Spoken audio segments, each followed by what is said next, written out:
Xüsusi əsgərsel təklifi əsgərlərin xidmət dövründə sevdikləri ilə etibarlı və təhlükəsiz ünsiyyətini təmin edəcək.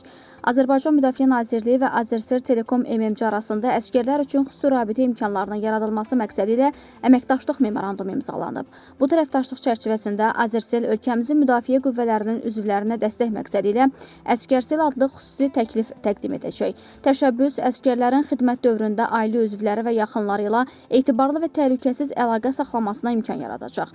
2026-cı ildən etibarən qüvvəyə minəcək Əsgərsel təklifi çərçivəsində əsgərlərə xüsusi şərtlərlə mobil cihaz və yeni nömrə təqdim olunacaq.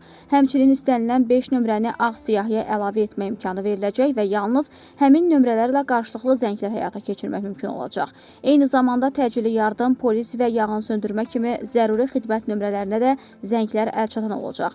Rabitə təhlükəsizliyini qorumaq və xidmətin təyinatına uyğun istifadəsini təmin etmək məqsədi ilə bu nömrələrdə SMS, internet, beynəlxalq və roaming xidmətləri əlçatan olmayacaq. Əsgərlərə hərbi hissələrdə yaradılmış müvəqqəti satış məntəqələrindən cihaz və yeni nömrəni əldə etmə imkanı yaradılacaq. Azercell nümayəndələri qeydiyyat prosesini yerindəcə həyata keçirəcək, nömrəni aktivləşdirib cihazı abunəçiyə təqdim edəcəklər.